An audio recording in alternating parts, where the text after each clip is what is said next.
É de fato uma grande alegria. Eu mencionei já hoje pela manhã de estar de volta a essa igreja, a qual nós de coração amamos. Nós louvamos a Deus por suas vidas, pelas orações, pelo carinho e envolvimento conosco. E realmente não há nada melhor do que fazer parte deste corpo, dessa família de Cristo. Um dos sentimentos assim mais fantásticos que nós podemos experimentar é justamente esse sentimento de pertencimento. Nós fazemos parte de algo especial, e este algo especial é a família de Deus. Eu mencionei também pela manhã que eu cheguei nesses dias de um encontro indígena, um encontro também missionário.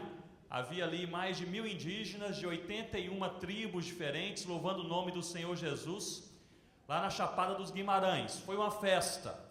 Ali o louvor não era tão comportado assim, pessoal dançando, cantando, pintados com as suas cores, penachos, e havia ali mais de 80 línguas e todos se entendiam. E no momento da ceia do Senhor é algo único. Eles usam ali os elementos que eles conhecem. Nós usamos o vinho, ou o suco de uva e o pão. Ali os indígenas usam seus elementos do dia a dia. Em lugar do vinho usam o suco do açaí, em lugar do pão eles usam o beiju. E ali naquela grande mesa, ao redor daquela mesa, mais de 1000 pessoas que falam diferentes línguas, diferentes culturas. E a impressão que eu tenho é esta, que todos se entendem, não porque são indígenas, mas todos se entendem porque eles têm uma pessoa em comum, e a pessoa em comum é o nome do Senhor Jesus. Nós estamos aqui nessa noite por causa de Jesus. Nós não estamos aqui por causa de um costume dominical, de frequentarmos uma igreja, ou da necessidade de nós encontrarmos irmãos, ou porque nós queremos ouvir alguma coisa diferente. Nós estamos aqui pela carência profunda, absoluta que nós temos do Senhor Jesus em nossas vidas. E quanto mais estivermos convencidos dessa carência, mais perto estaremos de Deus. A minha oração hoje à tarde foi justamente esta, que Deus possa inundar o meu e o seu coração desta carência absoluta, profunda e irrefutável que nós temos de Deus em nossas vidas. Nós precisamos de Deus. Portanto, abra comigo a sua Bíblia nessa noite, na carta de Paulo aos Romanos. Uma vez mais leremos aí a palavra de Deus nesta carta de Paulo, que escreveu à igreja em Roma, no capítulo 1. Hoje pela manhã nós lemos o capítulo 15. Agora à noite leremos no capítulo 1. Eu gostaria de convidar a você para ficar de pé comigo neste momento para lermos a palavra de Deus. Nós temos privilégios, irmãos, que por termos tais privilégios por muito tempo nós não os percebemos. E um desses privilégios que nós temos por muito tempo é de nós termos a Bíblia em nossa língua e em nossas mãos. Nós já nascemos tendo a Bíblia na casa dos nossos pais, ou de amigos, ou de parentes. Nós temos a Bíblia, o pastor Josué leu aqui mais cedo em uma outra versão parafraseada.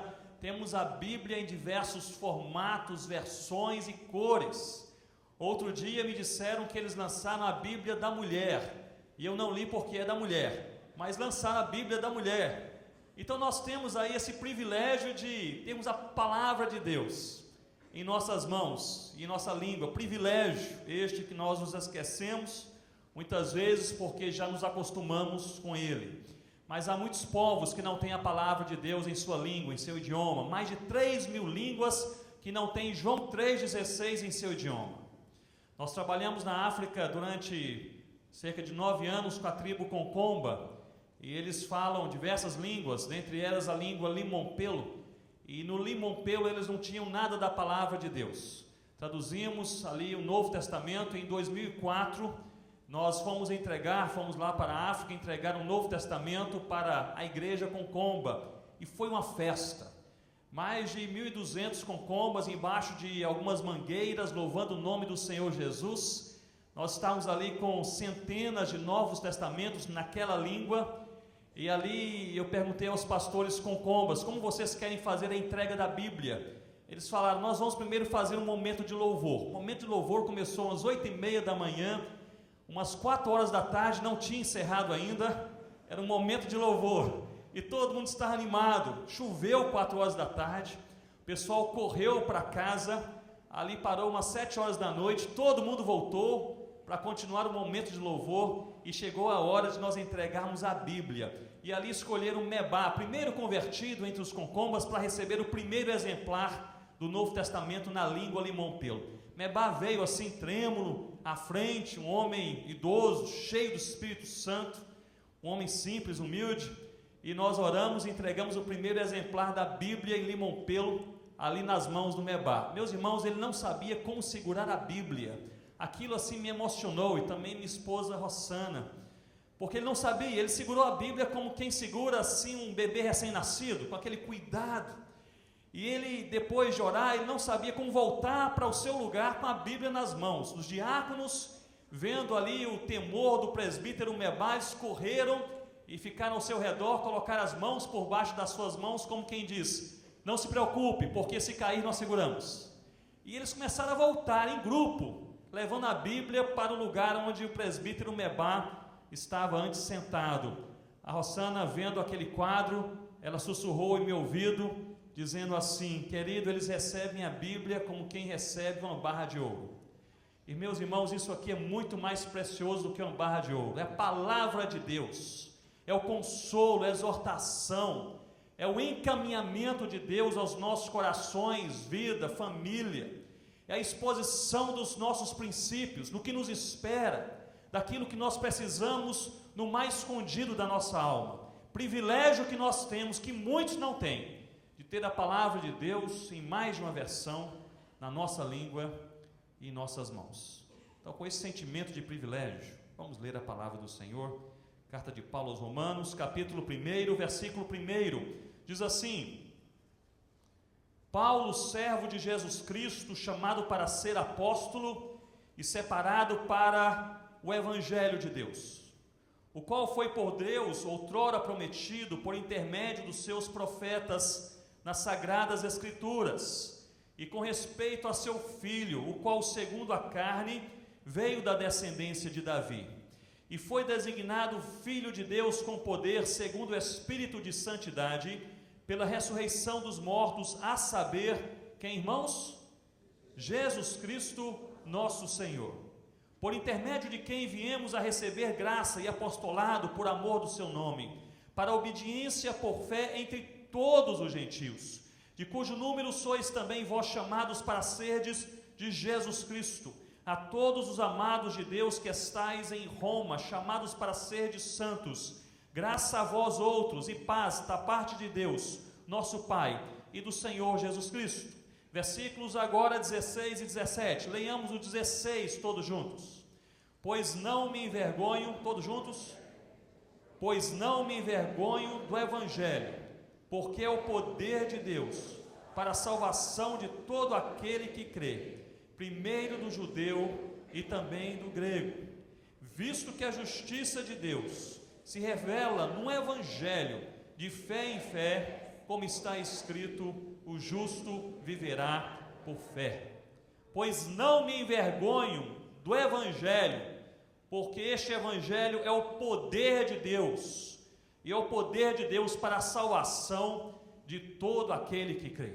Ó Deus, nós te louvamos porque a palavra foi revelada, ela foi registrada, ela foi mantida, preservada, foi traduzida e ela está em nossas mãos. Pedimos, ó Deus, que o Senhor nos livre de apenas lermos a palavra e não aplicarmos esta tua palavra em nossas vidas, ações, pensamentos, olhares. Senhor Deus, nós queremos, em nome do Senhor Jesus, pedir que o Senhor traduza tudo aquilo que nós cremos para a nossa vida, que o Senhor nos fortaleça e o Senhor nos ajude a nós de fato vivermos tudo aquilo que nós cremos, que nós cantamos, que nós oramos e que nós pregamos, em nome do Senhor Jesus. Amém, ó Deus. Os irmãos podem se assentar, por favor, com suas Bíblias abertas.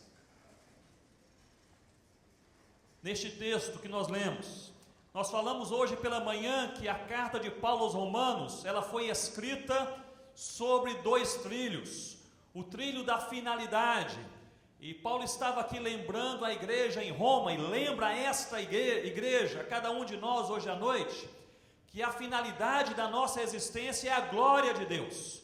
E ele trata sobre a glória de Deus, ele incita a igreja, o crente, a perceber que se nós não vivemos para a glória de Deus, a vida não tem sentido.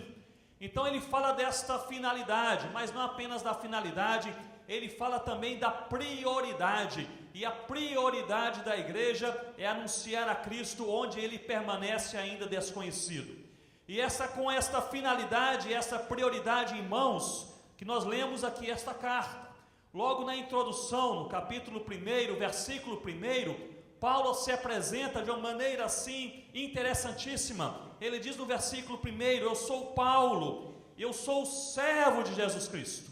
O que define a identidade de Paulo, na mente de Paulo, não é o seu apostolado, não é a sua função, não é o seu título, não é o seu reconhecimento, a sua reputação. O que define Paulo, na mente de Paulo, é ele ser servo de Jesus Cristo. Ele utiliza aqui a sua palavra preferencial para se definir como servo. Ele utiliza aqui a palavra doulos, que significa mais literalmente escravo. O doulos não era um servo qualquer. O doulos, ele era um escravo pessoal, aquele que caminhava tão perto do seu Senhor, que ele até mesmo antecipava os desejos do seu Senhor. Ele conhecia a mente, o coração do seu Senhor, e ele vivia para servi-lo. E Paulo aqui ele está dizendo, meus irmãos, querem saber quem sou eu? Porque Paulo não conhecia essa igreja pessoalmente. Ele diz, eu sou Paulo, eu sou doulos, eu sou servo, escravo, pessoal do Senhor Jesus. E como função, como trabalho, eu sou aqui chamado para ser apóstolo. O que Paulo está dizendo, meus irmãos, é alguma coisa preciosíssima, que há servos que Deus pode escolher para funções ministeriais, digamos no linguajar paulino. Há servos que poderão ser apóstolos, mas não há apóstolos que não sejam primeiramente servos, escravos do Senhor Jesus. Deus separa homens e mulheres da sua igreja com propósito na terra. Nós fomos chamados para ser sal da terra e luz do mundo, mas jamais cumpriremos a nossa vocação, jamais cumpriremos a nossa missão, se primeiramente não formos servos, doulos, escravos pessoais do Senhor Jesus. O que define a efetividade da igreja não é o seu conhecimento, não é a sua teologia tão somente, não é a teoria que entra na cabeça e às vezes desce ao coração. O que define a efetividade da igreja é a consciência, a vivência dessa igreja como uma igreja que serve profundamente o Senhor Jesus. Então, nessa introdução, Paulo está tratando aqui sobre algo que lhe é muito caro e sobre algo que eu gostaria de partilhar com a igreja nesta noite, que é o Evangelho do Senhor Jesus, o Evangelho de Deus, como Paulo trata em diversas cartas.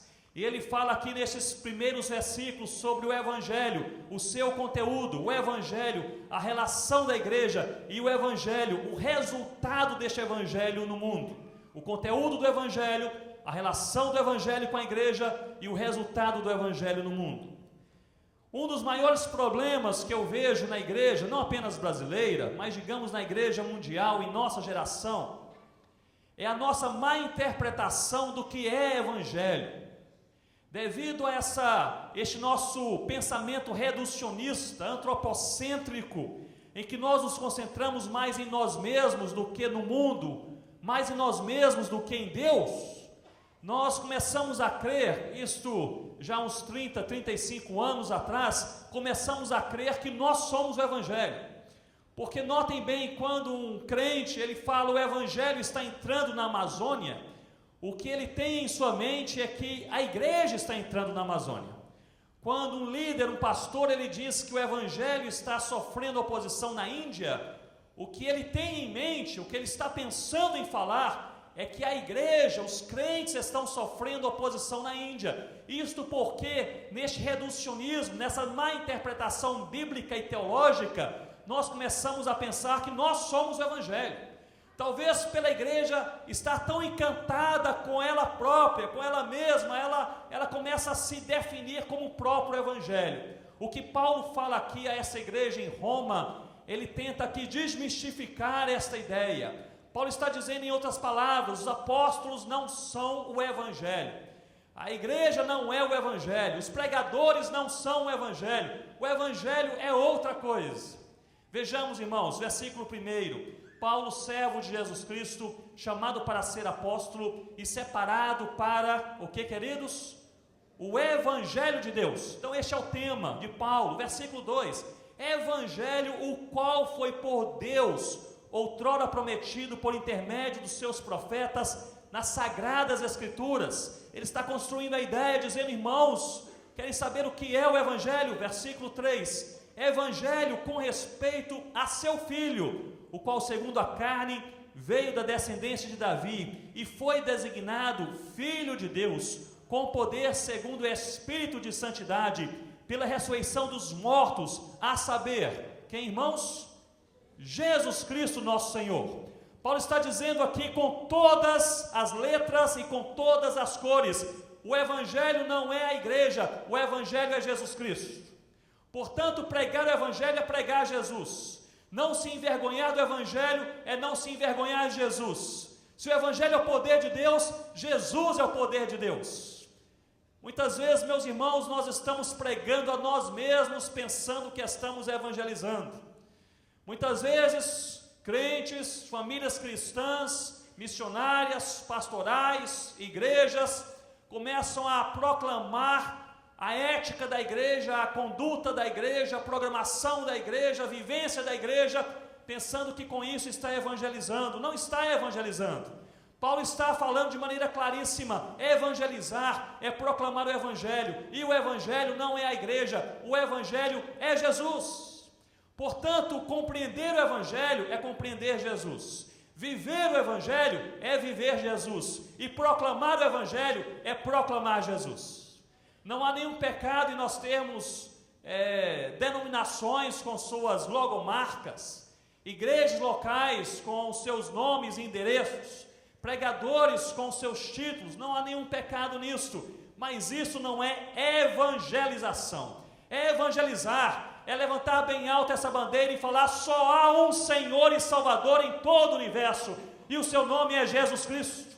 Nós precisamos resgatar essa simplicidade dessa vivência cristã, que centraliza não homens, mulheres, conjuntos, bandas, igrejas, denominações, movimentos, mas centraliza o nome do Senhor Jesus. A igreja no primeiro século vivia Jesus, respirava Jesus, cantava Jesus, pregava Jesus, orava em nome de Jesus, eram aqueles que caminhavam com Jesus. E a gente hoje está tão encantado com tantas coisas, muitas vezes secundárias, muitas vezes supérfluas, muitas notas de rodapé, que nós passamos um ano inteiro falando daquilo que não é essencial na vida cristã. E eu lhes digo, o essencial na vida cristã é o Senhor Jesus. É o Senhor Jesus. Quando nós pensamos em Jesus, nós entendemos que é apenas no seu nome que há salvação. Quando Paulo diz: meus irmãos da igreja em Roma, eu não quero que vocês se encantem com a sua própria caminhada, eu quero que vocês se lembrem que o Senhor da igreja é Jesus.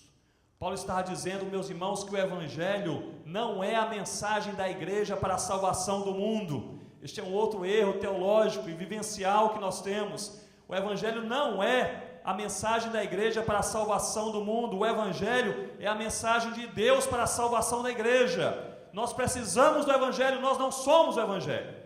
Nós precisamos viver o evangelho, precisamos proclamar o evangelho, e o evangelho é Jesus.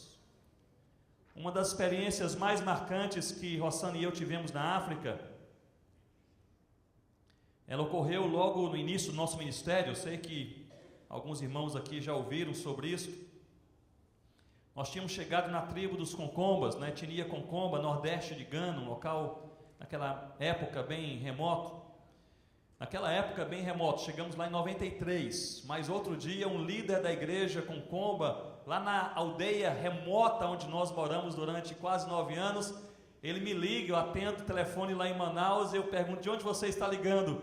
Ele me disse: eu estou ligando aqui da nossa aldeia com telefone celular. Então não é mais uma região remota, não é isso? Mas naquela época era. Chegamos lá e fomos aprender a língua limon-pelo, uma língua complexa.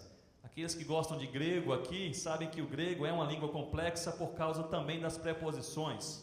Os gregos ático, koiné e clássico têm 17 preposições. O limon-pelo, a língua falada pelos concombas, tem mais de 100 preposições.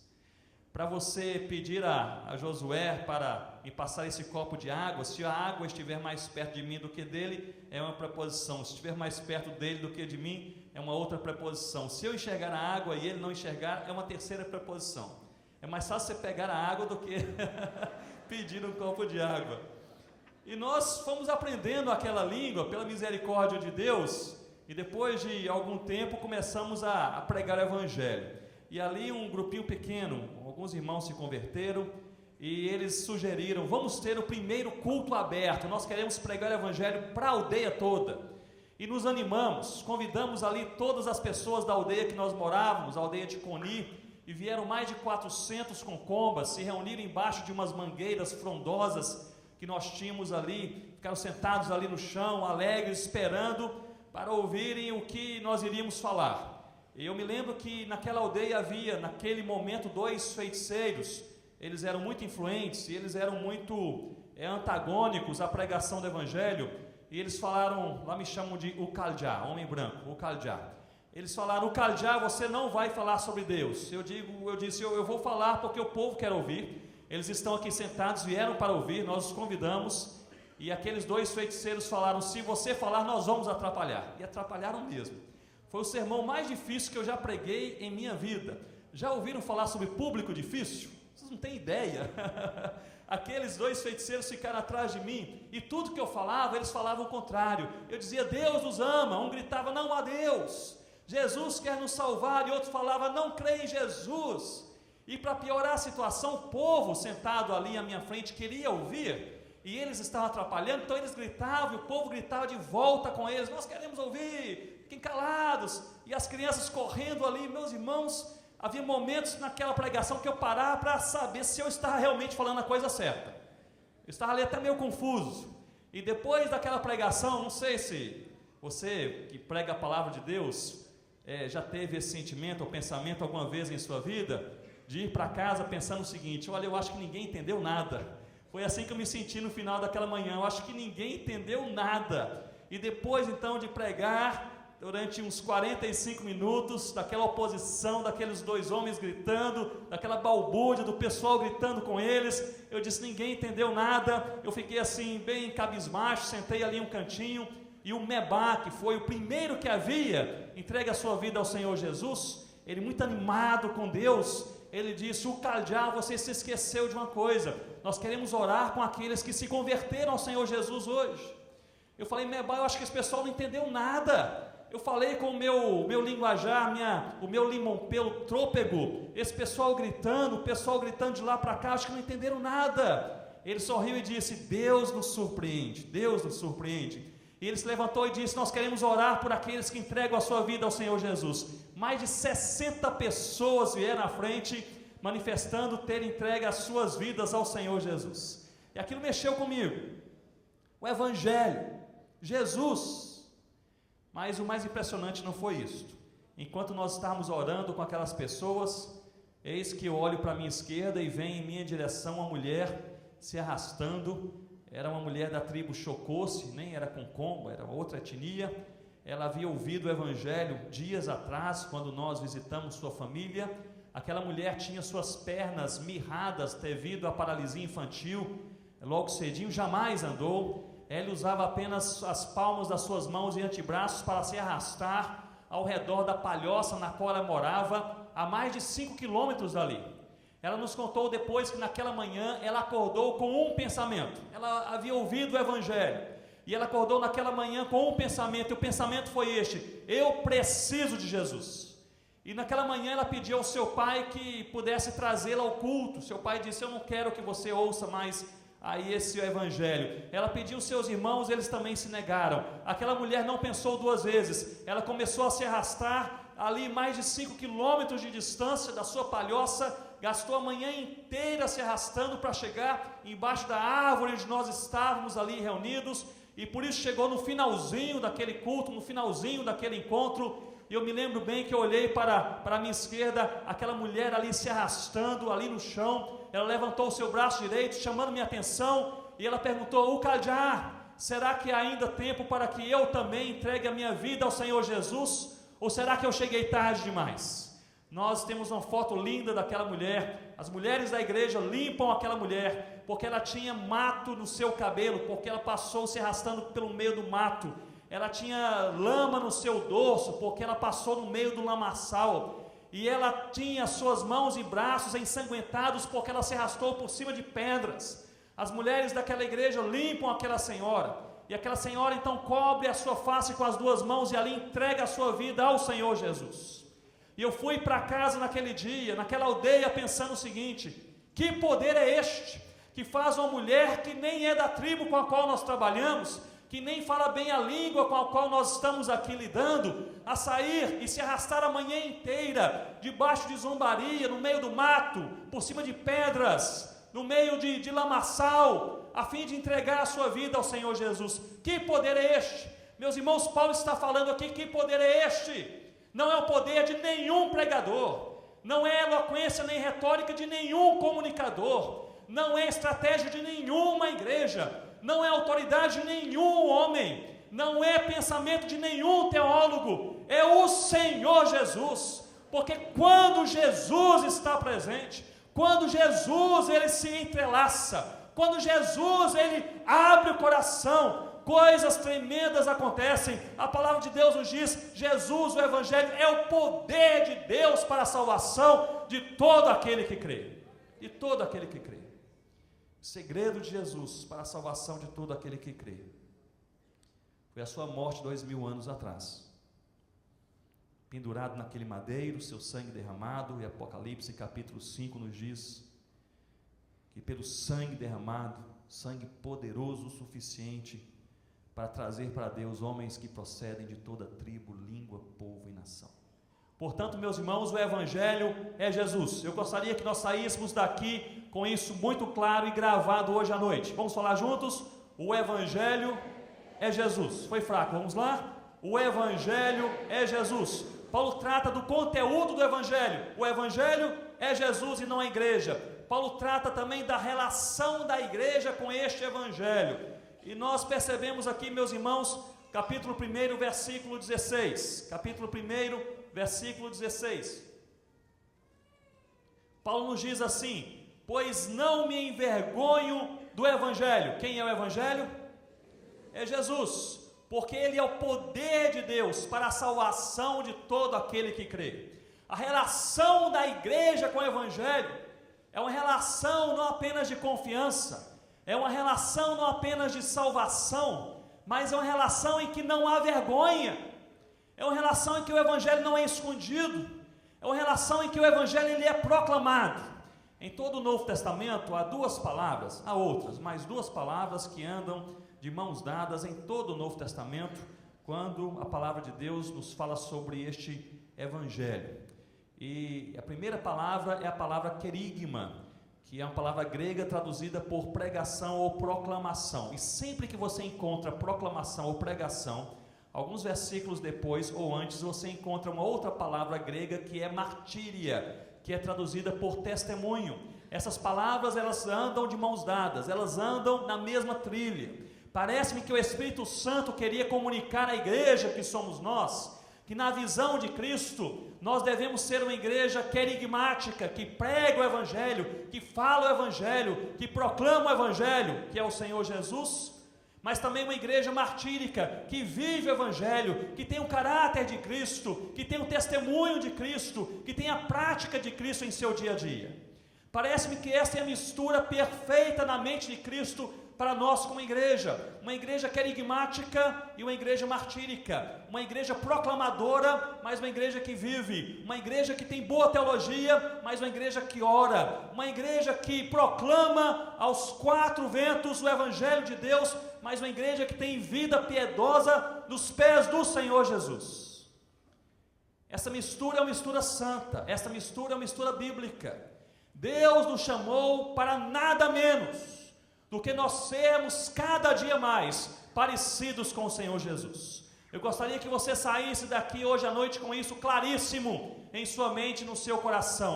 Deus nos chamou para nada menos do que a cada dia sermos mais e mais parecidos com o Senhor Jesus. Jesus é o nosso alvo, Jesus é o nosso Salvador, Jesus é o nosso modelo. Nós devemos desejar falar com Jesus, pensar com Jesus, olhar com Jesus, caminhar com Jesus, agir e reagir com Jesus. Se o conteúdo do Evangelho é Jesus, a relação da igreja com o Evangelho deve ser viver, expor, proclamar e praticar Jesus em seu dia a dia. Eu não sei quantos de vocês que acompanharam uma história de um juiz federal algum tempo atrás na China, seria o equivalente a um juiz federal aqui no Brasil. Um homem que ele era um cristão e ali no interior da China, em uma cidade pequena, para os moldes da China, ele dava um testemunho claro da sua fé no Senhor Jesus. Aquilo incomodou diversas autoridades, chegando a um momento em que ele recebeu voz de prisão. Aquele juiz federal chinês, porém, era um homem muito querido de toda aquela cidade. Ele era tido como um homem justo. Um jornalista cristão estava exatamente naquela cidade no dia da sua prisão. Ele disse: Ronaldo, as autoridades chinesas deram voz de prisão àquele juiz federal cristão, mas eles fizeram questão de enviarem os soldados policiais para prenderem aquele homem na sua casa, no momento do dia em que havia maior movimento na cidade, a fim de trazê-lo algemado pela rua, pela avenida principal da cidade, a pé, a fim de expor e envergonhar aquele homem de Deus e talvez intimidar outros cristãos a fazerem o que ele estava fazendo, que era proclamar o Evangelho em nome do Senhor Jesus. E ele me disse que a população foi chamada para se postar ao lado daquela avenida, e ele foi também para lá, como jornalista cristão, observar o que acontecia. Ele me disse que um fato extraordinário ele presenciou naquela tarde, que aqueles soldados que estavam escoltando aquele juiz cristão lado a lado, aqueles soldados, eles estavam tão constrangidos de prenderem um homem tido como justo e bom, eles estavam tão envergonhados que eles tinham as suas cabeças baixas. Eles caminhavam com o juiz ali ao seu meio, mas eles tinham suas cabeças baixas, envergonhados que estavam. Ele disse que a população, ao ver aquele juiz federal cristão passar, ao invés de gritar ou de acusar, eles ficaram tão constrangidos e envergonhados de ver um homem justo e bom ser preso, que eles abaixaram assim as suas cabeças, eles não ousavam olhar para aquele homem passando ali algemado. E aquele jornalista me disse: Ronaldo, a única pessoa que tinha a sua cabeça levantada era o juiz cristão. E não apenas a sua cabeça levantada, vez por outra, ele levantava também os seus braços algemados, e ele gritava em bom som: eu amo o Senhor Jesus. E ele fez isso percorrendo toda aquela avenida. A cada 100, 150 passos, ele levantava seus braços e gritava: eu amo o Senhor Jesus, a única pessoa com a cabeça erguida. E ao ler aquele relato, meus irmãos, vem à minha mente essa carta de Paulo aos Romanos, capítulo 1, nesse versículo 16: eu não me envergonho do Evangelho, pois ele é o poder de Deus. Eu amo o Senhor Jesus. Nós precisamos, queridos, não nos envergonhar do Evangelho, pois não há nada mais precioso, bombástico, transformador do que isso, é o Senhor Jesus. Nós precisamos falar mais de Jesus, nós precisamos viver mais Jesus, nós precisamos levar Jesus mais a sério em nossa vida, nós precisamos levar Jesus mais em conta na rotina da nossa semana, não apenas no nosso domingo. Quantas e quantas vezes nós temos mais coragem de falar com o vizinho ou com um amigo sobre futebol do que falar de Jesus? De falar sobre o clima do que falar de Jesus, de falar sobre política do que falar de Jesus? O que Paulo está dizendo aqui é algo preciosíssimo. Ele diz: igreja em Roma, igreja Betânia, não há nada mais precioso do que Jesus. Então nós não podemos nos envergonhar do Evangelho, porque o Evangelho é Jesus, é Jesus. Meus irmãos, quando nós percebemos que Jesus é o nosso bem mais precioso, nós devemos passar a colocar nossa vida sob este crivo. E aquilo que é de Jesus fica, aquilo que não é de Jesus sai. O Evangelho é Jesus. Quanto ao conteúdo, o Evangelho é o Senhor Jesus. Quanto à relação da igreja com o Evangelho é de não se envergonhar. Quanto ao efeito do Evangelho no mundo, Paulo fala aqui no mesmo versículo, ele diz: pois eu não me envergonho do Evangelho, porque este Evangelho é o poder de Deus, e ele completa o efeito do Evangelho no mundo, para a salvação de todo aquele que crê. Jesus é poderoso, a morte do Senhor Jesus foi suficiente para salvar todo aquele que crê, e ponto final. Nós não temos mais nada a acrescentar a este Evangelho. Nós não temos mais nada a acrescentar a este sacrifício. Se nós estamos, como missionários, ou pastores, ou igreja, pensando que uma igreja cresce, ou uma igreja nasce, ou alguém se converte por alguma habilidade humana, nós estamos redondamente enganados. Se alguma coisa boa acontece no reino de Deus, é pelo Senhor Jesus. Se alguma transformação real acontece no reino de Deus, é por causa do Senhor Jesus. Essa dependência que nós devemos ter e resgatar no Senhor Jesus, ela nos leva, meus irmãos, no meu entender, a nos tornarmos crentes menos exigentes, crentes um pouco mais simples, crentes com mais louvor a Deus do que murmúrio, reclamação e descontentamento. Não é novidade para ninguém aqui, eu creio, que nós vivemos uma época extremamente hedônica, narcisista, em que a sociedade humana global, ela destaca o seu próprio prazer e realização como sendo o motivo número 1 da sua existência. Ou seja, o homem de hoje, o homem do século 21, vive para ele mesmo, para si próprio. Este homem, ele vive para realizar os anseios tão somente do seu coração. E o crente, quantas vezes, influenciado por este hedonismo e por esse narcisismo, quantas vezes ele está disposto a fazer o que Deus quer, desde que ele não saia da sua zona de conforto, desde que ele não tenha que pagar algum preço, e nos tornamos essa sociedade cristã, quantas vezes, extremamente exigentes. Eu falo com liberdade, irmãos, porque eu não conheço a igreja no seu dia a dia. Eu falo com liberdade porque se isso não se aplica aos irmãos, eu louvo a Deus por isso, mas isso se aplica muitas e muitas vezes em diversas igrejas que eu conheço. Quantas vezes ao final de um culto, em uma igreja, do lado de fora daquele templo, da porta, a conversa que a gente ouve entre os irmãos é mais ou menos assim: o que você achou do culto? E alguém disse: olha, eu gostei do culto, achei que o louvor foi bom, mas parece que a segunda música não estava bem afinada. O que você achou do culto? Eu achei muito boa a palavra, mas parece que o pregador passou assim 20 minutos do horário.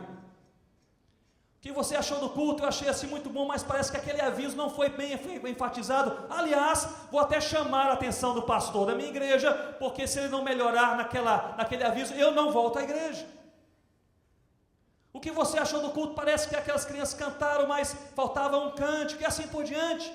Nós nos tornamos, quantas e quantas vezes, uma sociedade que se reúne para se autossatisfazer, e se satisfeita não estiver, sai.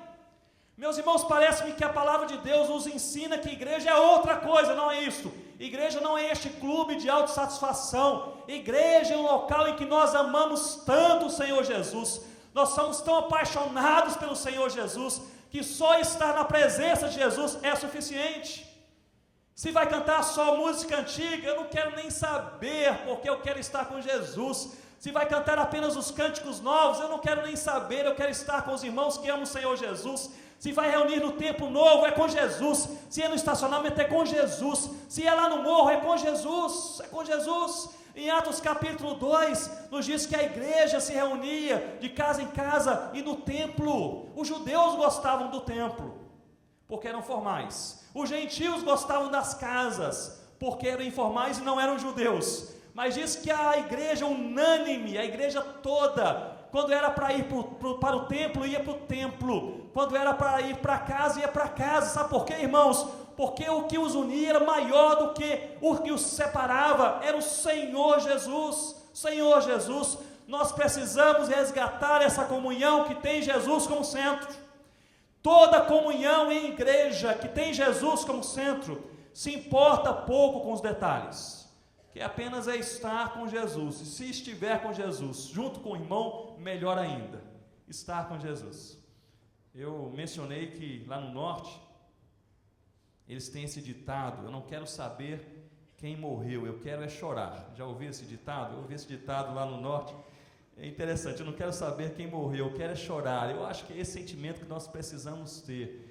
Eu não quero saber se são os meus cânticos preferidos, se é o pregador que eu quero ouvir, se a liturgia é colocada do jeito que eu mais gosto, se a projeção foi na minha preferência. Eu quero estar com os irmãos na presença de Jesus. Eu não quero saber se o estacionamento está apertado, não quero saber se a igreja foi colocada neste horário culto, naquele horário que não era a minha preferência. Eu não quero gastar tempo com isso, eu quero estar com os irmãos na presença de Jesus. Não há nada mais precioso do que isso. Lá na África, nós temos aqui irmãos africanos, quantas vezes, gente andando, não 5 ou 6 horas, mas às vezes 2 ou 3 dias, para se encontrar com outros irmãos. Eles chegam com um sorriso estampado em seu rosto, porque não há nada melhor do que estar na presença de Jesus, juntamente com aqueles que amam a Jesus. Não há nada melhor. Se nós perdermos isso, nós perdemos o melhor da nossa vida, que é estar com Jesus, com aqueles que amam a Jesus. Não há nada melhor. Quanto ao conteúdo do Evangelho, é Jesus. A postura, a relação da igreja com o Evangelho é de não se envergonhar, proclamar e viver este Evangelho. E o efeito do Evangelho no mundo é um efeito bombástico de pura e absoluta transformação.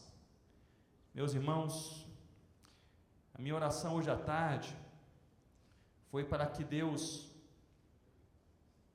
pudesse reavivar em meu coração, em primeiro lugar, e também no seu coração, nesta noite, a convicção, ao mesmo tempo, da expectativa de que o Evangelho de Jesus, e o Evangelho que é Jesus, quando proclamado, testemunhado e vivido, ele pode causar qualquer tipo de transformação. Ou seja, não há coração tão fechado que se Deus tocar não se abra. Não há casa tão distante que se Deus tocar não se achegue. Não há condomínio tão arraigado em outras coisas que não de Deus, que se Deus tocar não se abra para as coisas de Deus. Não há tribo amazônica tão isolada que se Deus tocar não venha para o Senhor Jesus.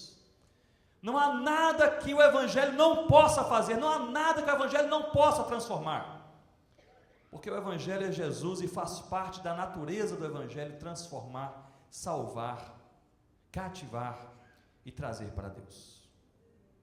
É da natureza do Senhor Jesus, a partir do seu sacrifício, da natureza do Senhor Jesus, transformar corações como o meu e como o seu.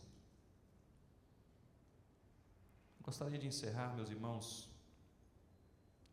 partilhando, certamente diversos ou alguns irmãos aqui já me ouviram partilhar sobre isso anos atrás, mas é talvez a experiência que mais marcou a minha vida quando nós voltamos da África para o Brasil e fomos para a Amazônia.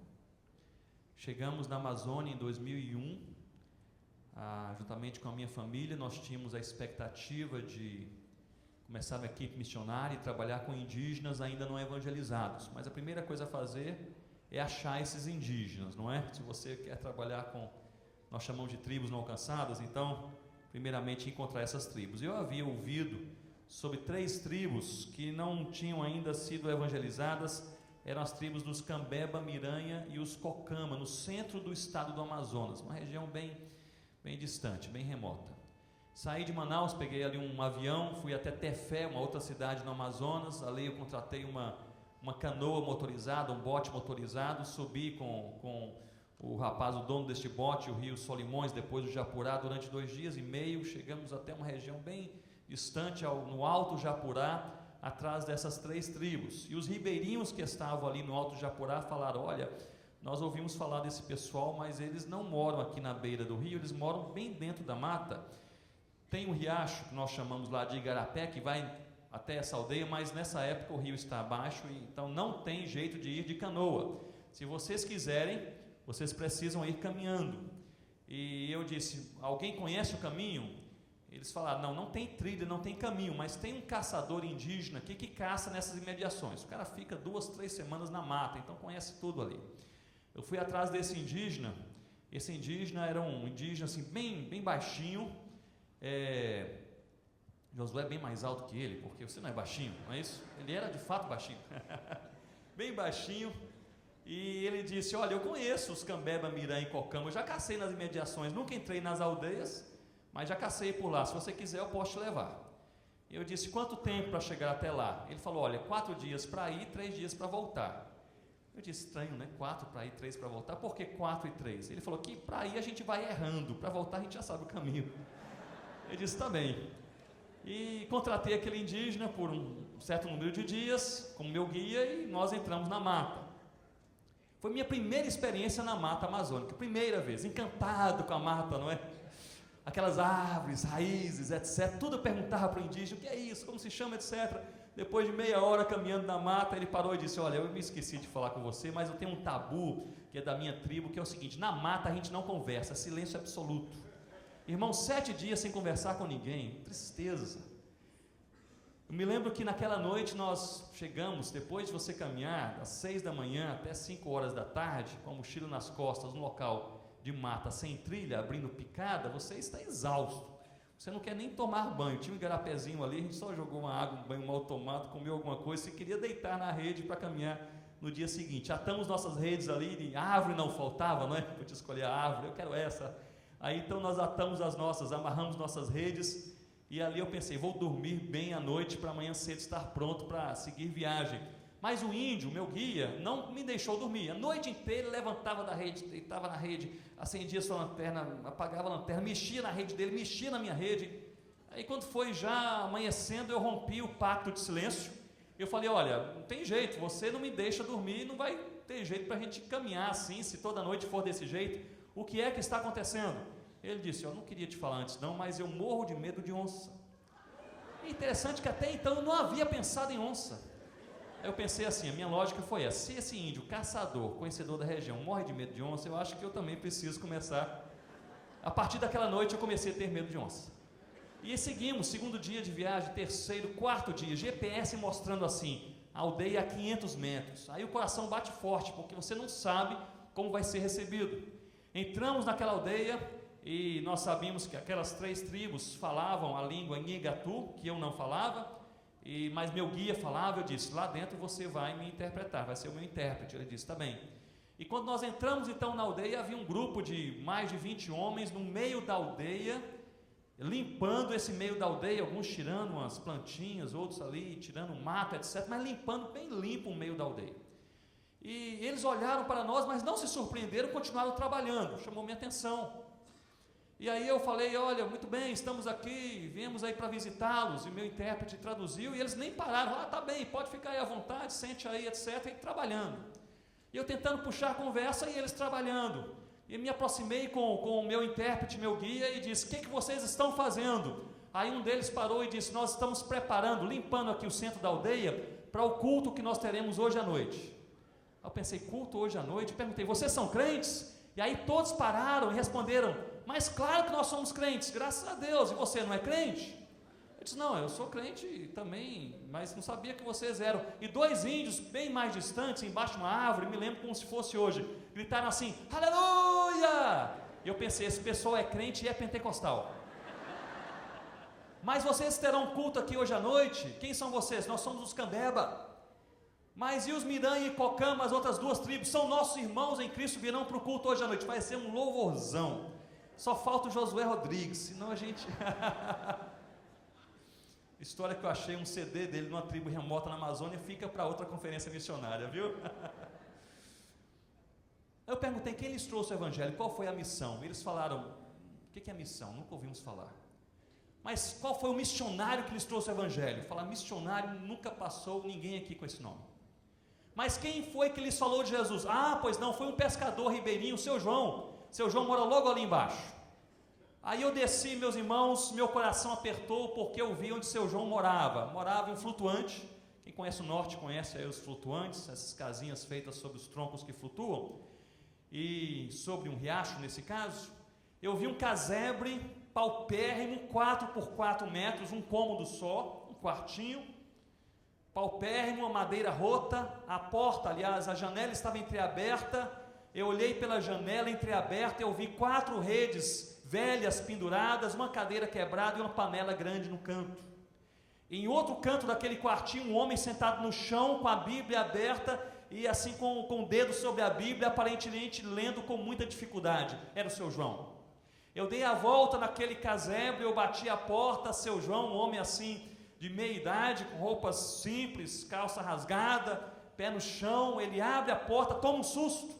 Eu ali, de chapéu, de bota, de mochila, aquele negócio todo, ele toma um susto, pergunta, quem é você? Eu disse, calma, seu João, não se assuste, meu nome é Ronaldo, eu sou um missionário e eu vim lhe visitar. E aí aquele sorriso apareceu em seu rosto. Ele disse, um momento por favor, abriu a outra janela, ele gritou, Maria, era o João e Maria, Maria era a esposa, Maria, venha depressa Maria e traga as crianças. E ele disse assim, porque chegou em nossa casa um missionário de verdade. Aquele negócio mexeu comigo. Eu pensei assim, eu estou aqui com cobertura de oração, igreja, irmãos, inclusive a Betânia, dizendo, pode ir, nós vamos estar orando por você. Estou aqui com sustento missionário, dinheiro para fazer isso, para alugar a voadeira, para pagar o guia, para fazer tudo mais, para comprar bota especial para mata e assim por diante. Eu estou aqui com um preparo para chegar, para poder observar, quem sabe até aprender a língua, evangelizar. Perante um homem que não tem nada disso, nem cobertura de oração, nem dinheiro, sustento pessoal, e nem treinamento missionário, mas um homem que é apaixonado pelo Senhor Jesus, e entrou naquela mata para manifestar o amor de Deus àqueles indígenas. Eu disse, seu João, o missionário de verdade é o Senhor, mas eu quero saber como que o Senhor chegou aqui. Ele disse, meu missionário, eu sou da Assembleia de Deus. Eu pensei assim, só podia ser. Eu sou da Assembleia de Deus, eu morava em Tefé, e eu participei de um negócio que eu não sei se o irmão já ouviu falar, chama-se Conferência Missionária. Eu falei, já ouvi falar. E nessa conferência missionária, o meu pastor assembleiano diz assim, nós precisamos pregar o evangelho onde Cristo não foi anunciado. Eu pensei dessa forma, em Tefé, na cidade, todo mundo conhece Jesus, nos derredores de Tefé, todo mundo conhece Jesus, então tem que achar um lugar onde ninguém conhece Jesus. Peguei a minha canoa, saí dias e dias ali, entrei no Japurá, entrei nesse igarapé, encontrei essas 3 tribos, eu pensei, aqui ninguém conhece Jesus, aqui é o meu lugar. E fiquei aqui. E eu disse, meu missionário, seu João, como que o Senhor trouxe a sua família para cá? Porque nessa altura chegava ali a Maria com os 4 meninos, entre 7 a 14 anos de idade. Porque é o seguinte, irmãos, eu entendo um homem ou uma mulher que entra aí sozinho em uma mata para viver, para o evangelho. Eu entendo uma família, aliás, até um casal que faça isso. Mas quando isso envolve os nossos filhos, é mais difícil. Quem é pai sabe disso. Quando envolve os meninos, é mais difícil. Eu disse, seu João, entendo o senhor, mas e a Maria com seus 4 filhos? Aqui não tem clínica, não tem escola, não tem estrada, só tem os indígenas. E essas crianças? E aí ele sussurrou no meu ouvido e disse, meu missionário, eu estou deixando para esses meninos uma grande herança.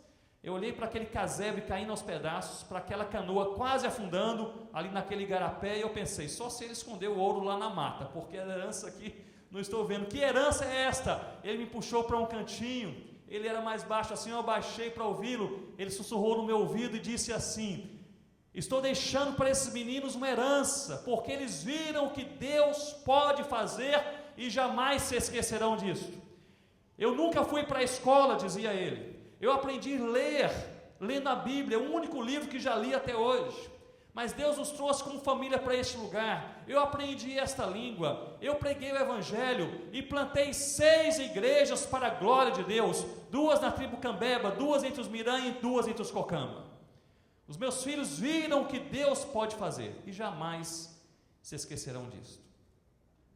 Eu voltei àqueles 3 dias de caminhada, né, em silêncio, devido ao indígena que não queria conversar, entendendo o seguinte: eu sabia porque Deus havia me presenteado com essa experiência, como primeira experiência depois de voltar para a África, para iniciar o trabalho na Amazônia.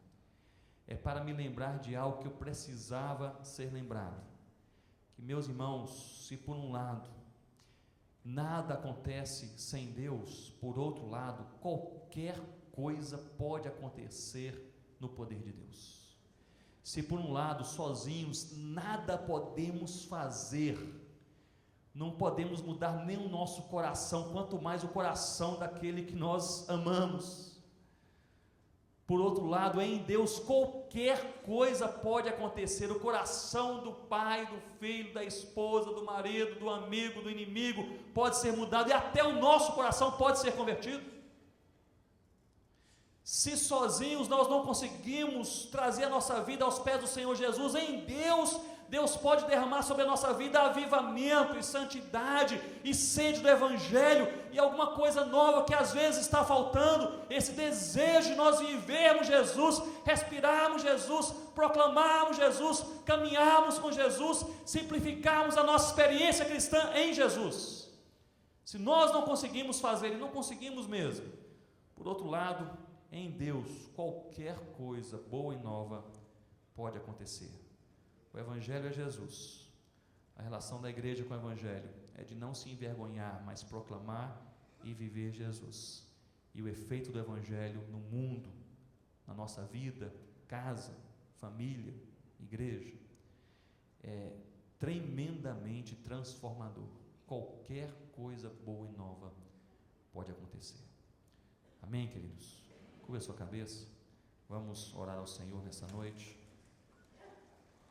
Eu gostaria de gastar uns 3 minutos, 4 minutos orando com você neste momento.